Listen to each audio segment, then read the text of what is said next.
Memang betul-betul mereka hanya hidup bahagia. Setelah Abu Talha setuju, dia masuk Islam lalu dia menikah. Gitu ya. Jadi ibu jangan berpikir, oh kalau saya pacaran, terus saya supel sama pacar saya jalan sama-sama, saya penuhi undangannya berarti saya dihormati. Tidak. Itu jatuh di mata laki-laki. Perempuan makin menahan diri, makin menjaga kehormatan, makin mulia. Makin dikejar oleh laki-laki itu. Karena setiap laki-laki itu punya fitrah, walaupun dia itu pebisnis, walaupun dia berharap istrinya itu soleha. Berharap istrinya bisa di rumah, layani dia, ya, kemudian penuhi kebutuhan untuk pendidikan anaknya dan segala macam. Jadi nazar syar'i harus ada mahram. Dan sebatas kebutuhan ngobrol yang dibutuhkan saja. Ibu boleh bertanya, laki-laki itu boleh bertanya. Dibutuhkan apa? Visi, bisa jadi suami, bisa jadi istri, bagaimana kalau punya anak, saya ini orang agamis, setuju gak dengan orang yang lebih agamis, lebih kepada suka agama dan seterusnya. Hobi saya begini, tapi ada mahramnya, ngomong. Itu pun tetap tutup aurat, yang terlihat wajah dan telapak tangan. Ini yang pertama. Yang kedua, kenali keluarganya.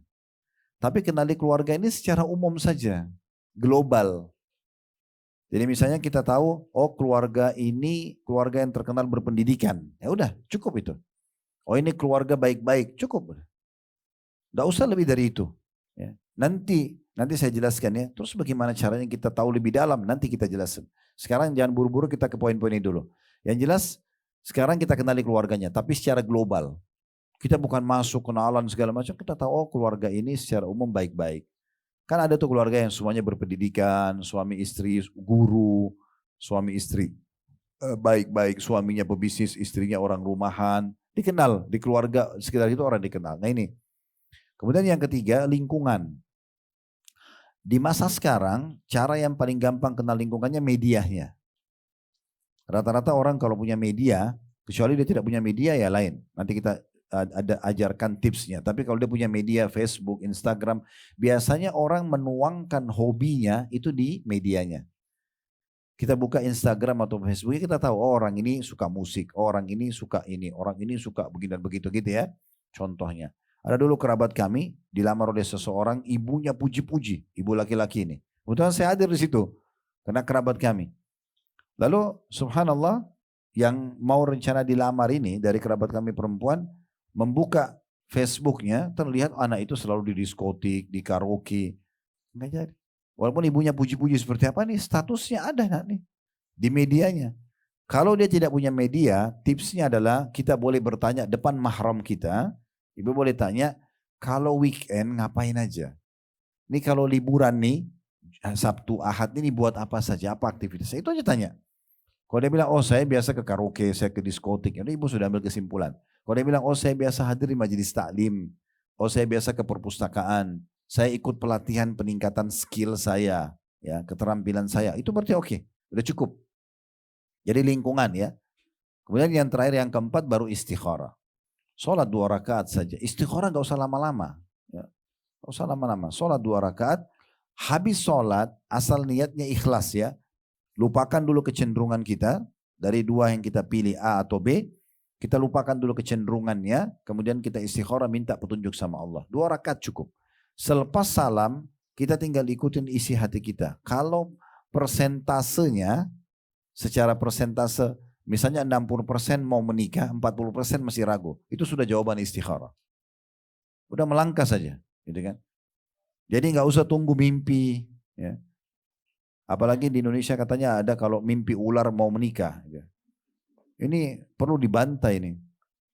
Kalau nenek-nenek 90 tahun mimpi digigit ular mau nikah. Kan gak mungkin. Itu gak ada hubungannya. Bisa juga orang karena mimpi, tapi mimpinya misal contoh, Allah perlihatkan dia pakai baju ihram, lagi tawaf. Misal, Allahu a'lam gitu ya. Bisa juga datangnya informasi positif atau negatif. Misalnya tiba-tiba kita setelah istikharah, besok atau lusa kita dapat informasi, oh dia sedang temani ibunya di rumah sakit. Dia bakti sama ibunya, dia bakti sama ayahnya gitu ya. Atau kita dapat informasi ternyata dia melakukan hal-hal yang negatif ya. Baik secara hukum pemerintah ataupun hukum Islam. Maka itu berarti sudah cukup. Ya. Ini saja 4. Baik Ustadz, Saya sekarang melangkah menikah nih. Saya belum pernah kenal sebelumnya kecuali poin-poin ini saja. Bagaimana caranya saya nanti adaptasi dengan dia? Bapak Ibu sekalian, ta'aruf itu, pacaran ya, itu setelah akad nikah. Setelah akad nikah. Nanti kita setelah akad nikah, baru kita kenal lebih jauh. Karena itu cara yang benar. Kita jadi kenal lebih jauh keluarganya, sebagai mertua kita. Tapi sudah, ayahnya ibu sudah boleh salaman sama ayah suami. Karena mahram. Ya. Dalam Islam walaupun ibu cerai sama suami, ayahnya suami tetap mahram. Tidak ada namanya mantan mertua. Tidak ada namanya mantan anak mantu. Ya. Kayak saya sama ayah ibu istri saya, itu saya akan mahram abadi. Sebagaimana istri saya mahram abadi dengan ayah saya. Abadi, seperti orang tua, walaupun terjadi perceraian. Wanaudzubillah tentu tidak percaya, tapi kalau terjadi pun tetap statusnya ada. Nah itu kan beda dengan kalau kita masih pacaran. Mereka bukan mahram kita. Gak bisa kita salaman, gak bisa duduk berdua. Ini seperti orang tua kita kalau sudah nikah. Lihat perbedaan dasarnya gitu ya. Jauh sekali. Di saat itulah kita bisa berbaur dengan keluarganya. Kita bisa lebih banyak berbaur dengan aktivitas dia sehari-hari. Ya. Jadi gak benar orang bilang, oh kalau pacaran 10 tahun nanti rumah tangganya langgeng. Enggak, ada orang pacaran 10 tahun 2 bulan cerai. Gak benar itu. Gitu kan. Jadi ta'aruf yang sebenarnya, kenalan yang sebenarnya, pacaran sebenarnya justru setelah akad nikah. Baik, lebih jauh lagi Bapak Ibu sekalian, persentase perceraian dunia yang paling kecil sekarang ini adalah di Saudi. Yang paling kecil. Ya, saya pernah dapatkan informasi itu yang paling kecil. Kenapa? Saya pernah tanya teman saya di Madinah waktu itu kami masih kuliah ya. Dr. Muhammad Rahili Hafidahullah.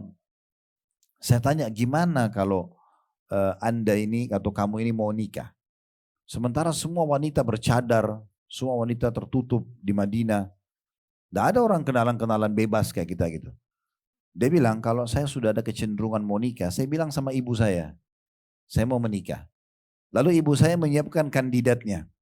Sepupu ini kamu, anak tetangga, anak ini. Karena perempuan bisa ketemu sama perempuan. Maka ibunya sampaikan, ini nak ada 5 pilihan. Si fulana umurnya begini, ciri-cirinya umumnya seperti ini.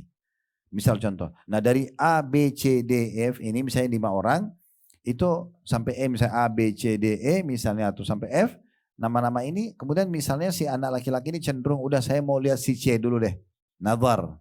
Ya udah diatur sama keluarganya baik-baik, pergi ketemu. Ngobrol lah. Ya, depan mahram, depan walinya tadi ya, depan ayahnya ngobrol, cocok udah lanjut pernikahan. Gak cocok ya sudah minta maaf. Gak ada masalah. Gak ada sesuatu beban. Jangan bilang oh tapi kan nanti gak enak Ustaz. Loh, masa di sini gak enak tapi kalau pacaran ya yang tidak sah enak, ini gimana pemahamannya ini? Ya. Kenapa kalau pacaran gak malu, kalau ini malu kan aneh itu. Apa yang harus malu itu bukan aib. Ya. Jadi kita bisa tanpa menunggu waktu yang lama kita sudah bisa melangkah. Nah kalau kita menikah, ta'aruf itu baru berjalan. Seorang laki-laki misalnya menikah umur 30 tahun contoh. Kan dia terbiasa Bapak Ibu sekalian di satu pola ya. Pola makan, pola fikir, pola tidur ya. Si perempuan ini misalnya 25 tahun, dia juga terbiasa dengan pola-pola yang berbeda. Ini pasti ada gesekan. Tidak usah bicara suami istri yang tidak kenal sebelumnya. Adik kakak saja itu beda karakter. Ya. Ibu kalau dan bapak punya anak, 2, 3, lihat bedain karakter, beda karakter. Yang satu lebih dewasa, satu kanak-kanakan. Yang satu lebih lembut, yang satu mungkin lebih tegas. Itu sudah beda, memang sudah umum. Apalagi suami istri yang beda. Makanya nanti kenalan yang sebenarnya setelah akad nikah. Dan itu lebih mempermudah mereka adaptasi karena sudah halal. Masuk hotel, biologi, safar, nggak ada yang ditakutkan, sehingga lebih luas dalam kenalan, gitu ya. Nah, makanya Islam datang menyampaikan caranya supaya orang yang kita pilih tidak salah, dahulukan agamanya. Tidak usah lihat yang lain, lihat agama. Kalau sudah beragama, dia kenal Tuhannya, sudah. Itulah wasiat Nabi SAW, gitu ya. Nabi bilang kepada laki-laki, tungkahul mar'ah li arba'ah. Umumnya wanita itu dinikahi karena 4 hal. Limaliha, karena hartanya, lihasabiha, karena keturunannya, lijamaliha, karena kecantikannya, walidiniha. Dan karena agamanya, Fadfar bidzatid din taribat yadak. Ya, dahulukan yang beragama, hidupmu bahagia. Kalau berkumpul ada yang cantik, ada yang kaya, ada yang bagus jalur nasabnya, beragama lagi, Masya Allah. Tapi kalau tidak, agamanya kita dahulukan. Dan Nabi SAW sudah mengatakan, ad-dunya mata'. Dunia ini semuanya perhiasan. Wa khairu mata'uha al-mar'atus salihah. Ya. Dan sebaik-baik perhiasan itu adalah wanita yang salihah. Jadi pilih agamanya. Begitu juga ibu-ibu perempuan. Kata Nabi SAW, idza ja'akum man tarawna dinahu wa khuluquhu fazawwiju. Kalau datang kepada kalian yang kalian ridhoi, kalian sudah terima akhlak dan agamanya.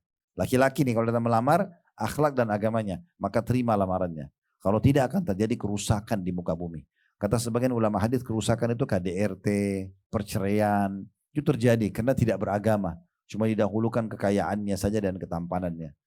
Ketampanan dan kecantikan ini tanpa keimanan dan ketakwaan omong kosong, musibah. Ya. Tapi kalau dengan keimanan dan ketakwaan itu berbeda.